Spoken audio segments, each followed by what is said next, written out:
So I just found this random picture of a man manspreading, so I decided to use this for this video. So I just wanted to point out the irony in some modern feminists' claims that, you know, they will always claim that women are strong and independent and just as competent as men and just as good at everything as men are. And, you know, they want women to be taken seriously and women to be seen as fully competent adults and all of that. But at the same time, they will literally make an issue out of manspreading. Like men spreading their legs on trains. That's the kind of issues they're focusing on.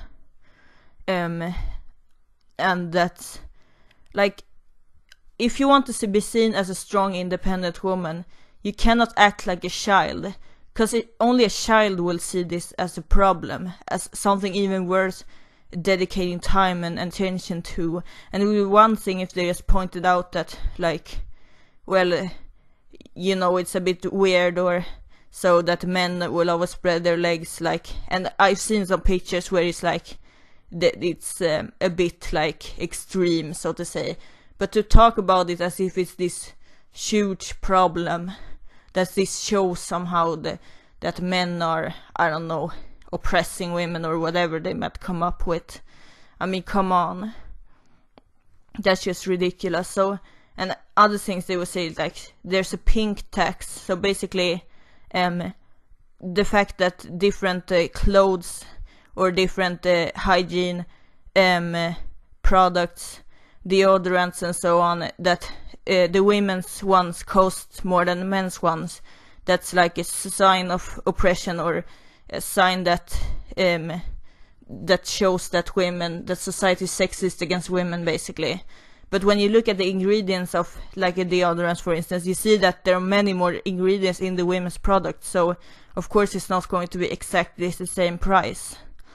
So that's just one of those stupid ideas that I heard, you know, the pink tax. You might have heard of it as well. So, I mean, it's not like you're forced to buy the women's product. You can choose to buy the men's products if you want to. The cashier is not going to tell you that, you know, stop there, you have to pay extra because you're a woman. It doesn't work that way. You can choose what you want to buy.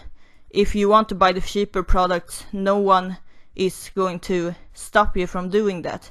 But they act as if women don't have their own agency and their own, you know, that they can't make their own decisions. Also, of course, people will complain of catcalling and people basically giving compliments to women, mostly men, of course, or basically exclusively men giving compliments to women on the streets. Now I can say, as a woman who basically never gets any compliments, I would be happy if someone told me, like, I'm beautiful or something on the street. Now it might get a bit annoying sometimes, if people are always saying that, you know, always catcalling and do that kind of stuff. But to act as if it's this big societal problem that some people do, I think they're over exaggerating it. And you know, basically what the point I want to make is that if you're going to claim that you're strong, independent, and you're just as good as men and everything, and that you want to be taken seriously as a woman, then for God's sake, just stop complaining about things that don't matter.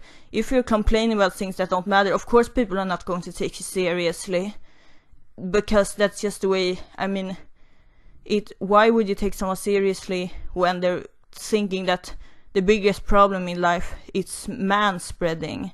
Which, by the way, every man that I ever heard explain why, they say it's because, you know, it's uncomfortable, because, you know, men have these things called balls, so it's a bit uncomfortable to sit with your legs closed as a man.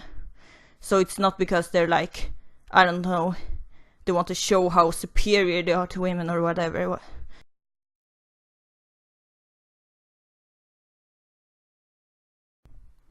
Also, there are a lot of examples of women putting their purses and bags on the seats next to them. So should we start talking about that as a systematic problem that shows how entitled women think they are, or whatever?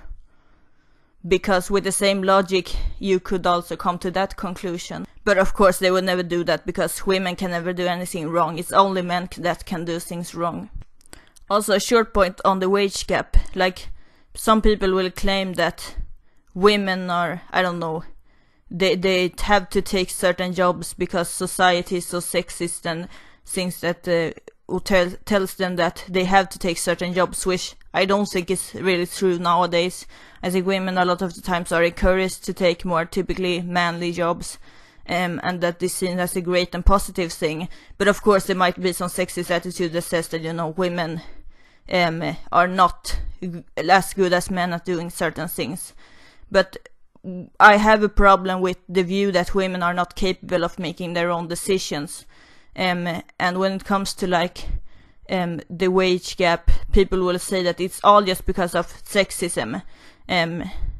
By the way, I have a video on the wage gap that is a bit longer. But my point is that women can make their own decisions. If they want to earn more, they can take a higher paying job. If they want to earn more, they can work longer hours. They can take less time off and so on. Women have the ability to make their own choices. And it's a bit pathetic to claim to be a feminist and at the same time think that women basically don't have any personal responsibility. And that is one of my main problems with modern feminism, that you're taking away the responsibility from women, while at the same time claiming women are completely equal to men and just as competent and so on. If women are just as competent as men, then they should be able to take responsibility for their actions, just like men do. I know this video got a bit disorganized, but my main point is just that to all feminists and to all women, if you want to be taken seriously, start acting like adults.